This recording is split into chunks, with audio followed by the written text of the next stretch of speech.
Olá, tudo bem?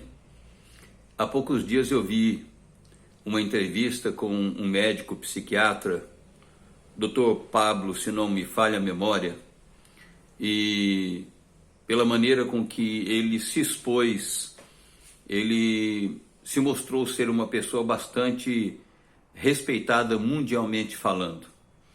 E ele disse algumas coisas assim bastante interessantes em relação à nossa época.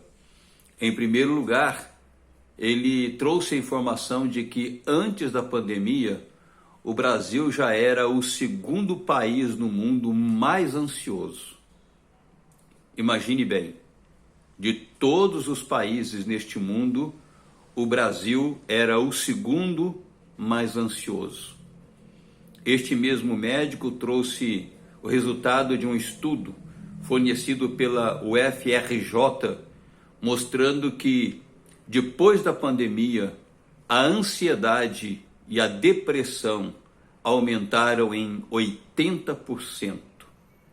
Então, está aí identificado um dos grandes problemas ou problemas que nós temos tido nesse período da pandemia, e isso aí não é novidade para ninguém. Agora eu fiquei pensando aqui comigo, como é que a gente pode combater um pouco a fim de que a gente possa se esvaziar, pelo menos num percentual desta ansiedade que depois gera depressão? Em primeiro lugar, uma identificação. Por que as pessoas elas acabam sendo tomadas pela ansiedade? Porque a sua rotina mudou completamente. As pessoas tinham uma rotina diária, semanal, e de repente elas estão privadas completamente disto. Ou seja, aquilo que no que se exercitaram a vida toda, de repente elas estão privadas e perdem o controle da vida.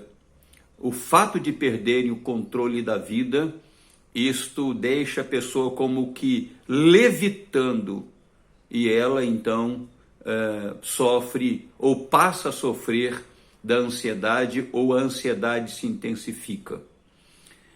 Agora, uma outra coisa que é fundamental talvez para a nossa cabeça e que nós devemos saber e praticar então, se a quebra de rotina traz ansiedade, vamos viver o dia a dia o mais próximo possível daquilo que nós vivíamos antes da pandemia. Claro que todo cuidado é necessário, mas tente viver hoje proximamente ao que você vivia.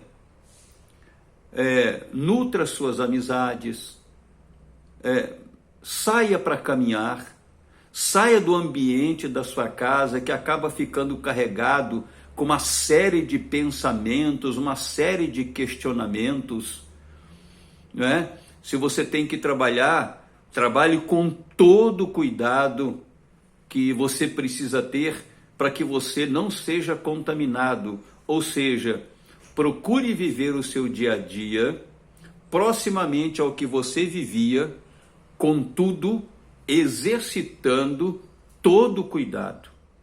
E por fim, é interessante você ouvir os conselhos do apóstolo Paulo, que está em Filipenses capítulo 4, versículos 6 e 7, que dizem o seguinte: não andeis ansiosos de coisa alguma, em tudo, porém, sejam conhecidas diante de Deus as vossas petições pelas orações e pela súplica, com ações de graças.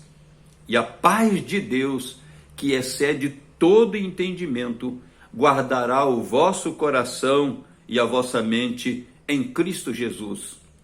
É por intermédio da oração que você coloca o seu pedido, o seu pensamento perante Deus.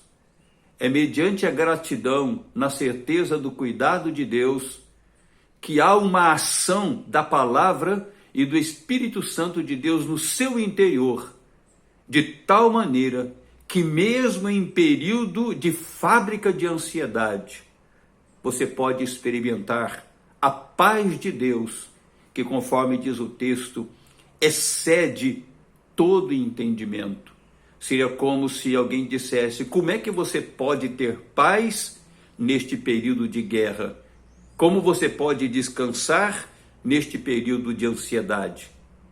Tudo tem a ver, acima de tudo, com a sua relação, em relação a Deus, com a sua relação com Deus, e como você pode nele descansar e desfrutar da paz real e verdadeira que procede somente dele.